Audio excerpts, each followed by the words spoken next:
Getting rich is usually something people desire. Most people don't realize that getting rich or wealthy is a simple formula, a game that if played well, produces wealth.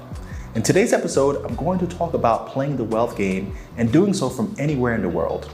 From here, it's going to be entirely up to you to follow these guidelines and level up financially. In today's world, there hasn't been a better time to shift your situation. Just 25 years ago, it was your circle of influence that defined who you would become. Today, all you need is the internet access and the will to change. On this channel, I discuss living globally along with business hacks in real estate and healthcare, showing you the path so you can do the same. My name is Carl Pierre, and this is ENTP Life. Whenever I get into deep conversations with people about life, most tell me that they wish they could be doing something else with their time, but feel enslaved by money or their job. Their lives depend on the money they're generating from a job and feel they can't do anything else because they don't want to disrupt the life that they've created. As a result, I decided to do this segment and take it a bit further by doing a full seminar where I lecture on how I have built my wealth through entrepreneurship and real estate investing. Building wealth is all about controlling assets that cash flow. In my opinion, an asset is anything that you could own and control that is capable of generating income for you. Now, let's take the example of a home, right? This is a common asset that people are familiar with. When you live in your home, you can't really consider it an asset because at the time that you're living in this home, you are paying bills on it, you're paying to keep it up, repairing the roof, etc. And it's not generating any cash for you. It's actually taking cash from your pockets to support. The same thing with your automobile. If you go out there and you buy an automobile, yeah, you could say it's an asset that you own. You're able to report it on your financial statement, but it's taking money from you at the time that you're using it. I don't like to really consider those as assets. The assets that I always have in mind are things that I can buy and control that I'm able to put out there and have other people pay me to use it or consume it. When building wealth, it's easy to kind of get these vanity metrics that are going to make you feel like you're really developing wealth and assets. But in my opinion, again, if your asset isn't whipping off cash for you, month after month, year after year, it is not an asset. It's something that you own, but it's not what I consider to be the grade A assets that you want to collect. Let's now talk about some common assets you could get your hands on, assets that cash flow. There are dozens of different asset classes, and I don't want to confuse you with all the exotic types. I'm going to try to zero in on the assets that are most tangible for the common person. The first one that I want to talk about is real estate. Now, real estate could be both commercial or residential, or even it could fall into the category of hospitality, where you're getting into Airbnbs, hotels, hostels, that sort of thing. Now, with real estate assets, what I really like about them, especially in the United States, is that there's a few benefits out there. One, you're able to get those assets with debt. They're very debt-friendly assets. Banks will lend on them. Two, it's something that most people are willing to pay money for without much of an argument. You never really hear people complaining too much about having to pay their rent or having to pay for a place to live. They understand that this is something that you just do, right? You either pay for your rent or you buy your own home, but paying to live somewhere is something that humans have totally accepted, okay? Another asset class that I really like are stocks. Now, for me, I've been a stock trader since 2009, so I don't really have that much of a long-term strategy when it comes to stocks. However, I do understand the long-term potential with stocks, and I think the potential with stocks kind of is twofold. One, stocks can appreciate in value quite rapidly, and as a trader, that's what I take advantage of. Actually, the supply and demand shifts in stocks, which influence their price, and I make the spread between what I paid for something and what I sell it for. However, people get involved in the stock market through their retirement accounts, through direct investing, for long-term growth, long-term appreciation. If you buy into a company that has a future, a nice, strong growth trajectory, more and more institutions and people pile into that asset class and drive its price. But you don't only make money in the stock market from the price of a stock going up.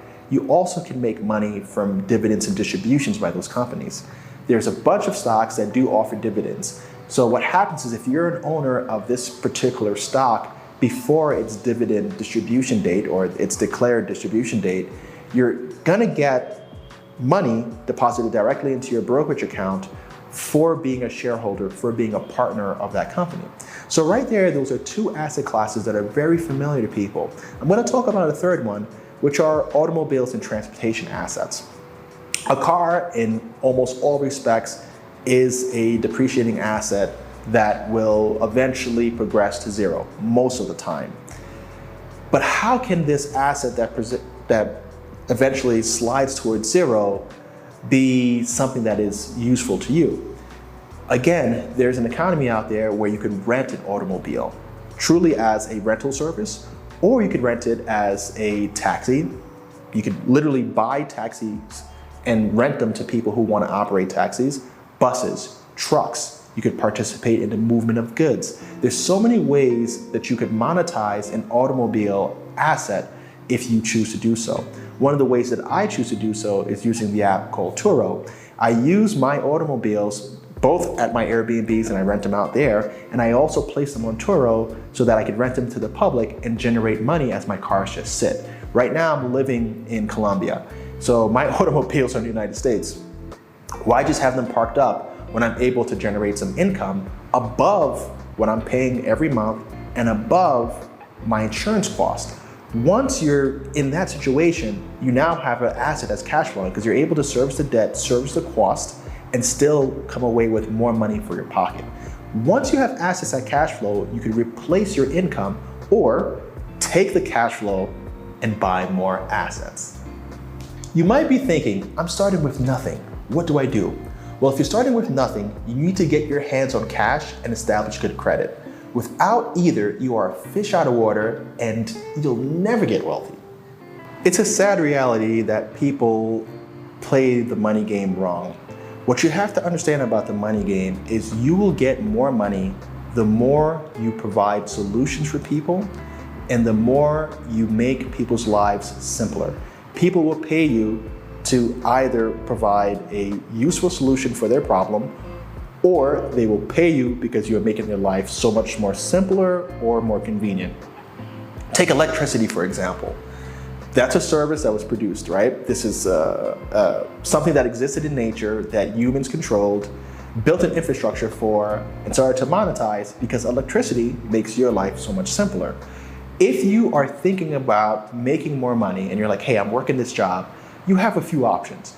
You can either start trying to work overtime, pick up gigs in the gig economy. You could go to Craigslist, you could go to TaskRabbit. There's so many ways that you could monetize your free time to generate more money so you have more money to invest. You also could go out there and take your natural skill set and offer that skill set to other people because your natural skill set solves their problem. Whenever you're thinking about moving yourself into the next wealth bracket, you have to make more money. And making more money isn't about directly trading your time for dollars. Oftentimes, you'll make even more money if you're solving big problems for people who have money or for companies. So you really have to start reorganizing how you view money. If you can't get yourself out of the I get paid for the work that I do mindset, then the only thing that you can do is take more time, take those evenings that you have off, those weekends that you have off, that free time that you have, wake up maybe 2 hours earlier, go to sleep maybe 2 hours later, and use that additional time to build some cash doing regular activities that you're comfortable with so that you have a little more money to invest. Even if you made an extra $100 a week, that's $400 a month that you could invest that you're not investing now. Another thing that you need to think about when it comes to your money is take a look at your expenses. You can't save your way into being wealthy, right? That's a common expression. You're not gonna get rich by saving. However, by saving and being more prudent with where you place your money, you can now use that additional money for those wealth building activities, such as buying stocks, getting into real estate, buying automobiles that you can re-rent. Once you exceed how much money you're spending every month, everything else is now fair game for you to start playing the wealth building game. Now, at the top of this video, I did speak about that you can build wealth from anywhere in the world. And the reason why I believe that is because the US stock market is open to just about everybody in the world, with the exception of some of the territories or countries that we have conflicts with, like Iran and Venezuela and those sort of countries. But there's still a pathway to access the Forex markets, the US stock market, or even local stock exchanges or stock exchanges in friendly countries. Having the internet at your disposal is going to give you a pathway to the exchanges. And this is one of the places, like I said, you can decide to make some money as a trader, build your cash flow there, and invest in long-term stocks.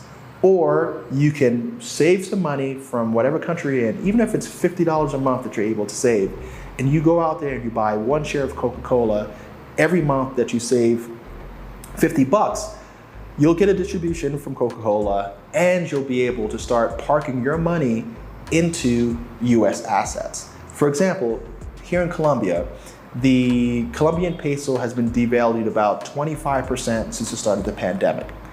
If people were investing in Coca-Cola their entire life, let's just say their entire professional life, they would have placed $50 a month or even more into the US stock market, and their Colombian pesos would be converted into US dollars in a stock that has seen some appreciation and a stock that pays dividends.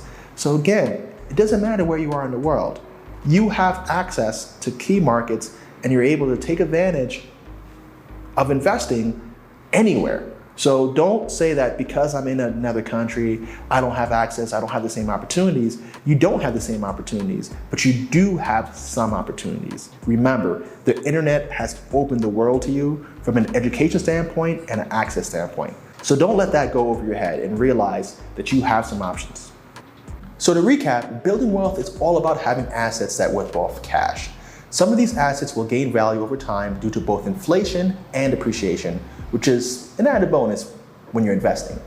In order to successfully capture assets, you'll need money, credit, and have to put in effort to go out there and identify assets worth buying or building.